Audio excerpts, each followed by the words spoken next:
নবী আমার জানিয়ে দিলে আমার মাহবুবদের ঘরে যারা আঘাত দেবে, আল্লাহর ওলিদেরকে যারা আঘাত দেবে, কষ্ট দেবে, তাদের ঘরে যারা গালিগালাজ করবে, কটূক্তি করবে, তাদের জন্য তিনটে শাস্তি এখনো দুনিয়ায় যতদিন থাকবে শুধু নেই নেই নেই, অভাব অভাব অভাব বাবা। দ্বিতীয় নম্বর হলো তার যেখানেই যাবে সে সম্মান পাবে না, সে বুঝতেই পারবে না, এমন কিছু কিছু করে ফেলবে, সে বেহুশ যদি নিজে থেকেই হয়ে যাবে, সে হয়তো চাইবে না এটা ঘটুক, কিন্তু তাকে আল্লাহ বেহুশ যদি করে দেবে। তিন নম্বর হলো সব থেকে জঘন্য, তার মরণটা বেঈমান হালে হবে। এই যুবকদের বলে দিয়ে যায়, বাপেদের মায়েদের বলে দিয়ে যায়, রক্তের গরমে এমন কোনো কাজ করে ফেলবেন না, আল্লাহর অভিশাপে পড়ে যান, ঈমানটা বরবাদ হয়ে যায়, জাহান্নামী না হয়ে যায়। সাথে সাথে এটাও বলি আমার মা বোনেদেরকে, দুনিয়া আপনাকে অনেক আনকালচার বলতে পারে, অনেক হয়তো বলবে ইসলাম নারীদেরকে স্বাধীনতা দেয়নি, তাদের শিক্ষার অভাব, নাই জ্ঞানের অভাব, নাই তাদের মানুষত্ব বলে কিছু নাই। কেননা ইসলামই একমাত্র আমি মনে করি নারীদের মানে যে সম্মান দিয়েছে, ওই সম্মানে এক জাররা পরিমাণ পৃথিবীর কেউ দিতে পারেনি।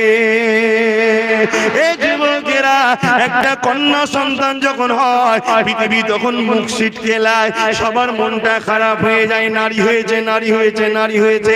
১,৫০০ বছর আগে যখন ইসলাম দেখে মানতো না, এক আল্লাহকে যারা মানতো না, যেমন করে পাথরের উপাসনা করত, তারা নারী জন্ম নিলে জেন্ত জেন্ত মেরে দিত।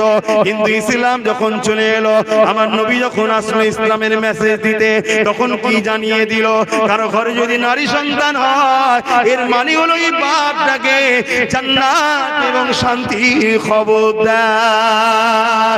এই যুবকেরা, যাদের ধারণা ছিল নারী অশুভ, নারী হত্যা করে দিতে হয়, নারীদের সমাজে কোনো মর্যাদা না, নারী তো শুধু ভোগের জিনিস, নারী শুধু কাজ করবে, খেদমত করবে, তার কোনো ইজ্জত আবরু না, তার কোনো সম্মান নাই, তার কোনো অধিকার নেই, কথা বলার স্বাধীনতা নাই। কিন্তু ইসলাম জানিয়ে দিল নারী আর পুরুষ তোমরা একে অপরের সমান, পুরুষের জামা হলো নারী, নারীর জামা হলো পুরুষ।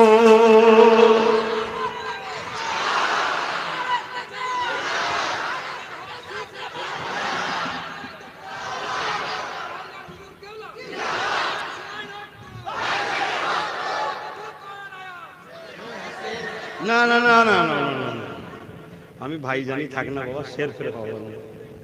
ঠিক আছে,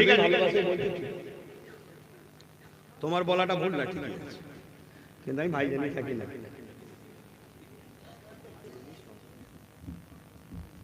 তুমি খারাপ নিল না, কাউকে কষ্ট দিয়া কথা বলা ঠিক না।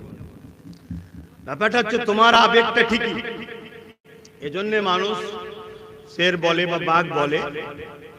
উদ্দেশ্য হচ্ছে যাকে দেখে বা যার পর একে ভয় খাই সবাই, অর্থাৎ এখানে বলতে বুঝাচ্ছে কি, যাকে দেখে জালিম ভয় খায়। কথাটা তোমার ঠিক, কিন্তু আমি ভাই হিসাবে থাকবো তোমাদের। কথা বুঝে আসছে না? নাই লিডার করে দেওয়া হয়েছে, সে থাকবে তোমাদের সাথে, আমি ভাই হিসাবে হুজুর হিসাবেই থাকবো। তবে কিন্তু সর্বসময় তোমাদের সাথে আছে, সর্বদিক দিয়ে তোমরা আমার সাথে আছো তো? ধোকা কখনো দিইনি, তোমরা দিচ্ছ না তো? আচ্ছা, যদি মনে মনে আমি তোমায় ধোকা দিই, তুমি কি করে বুঝবে?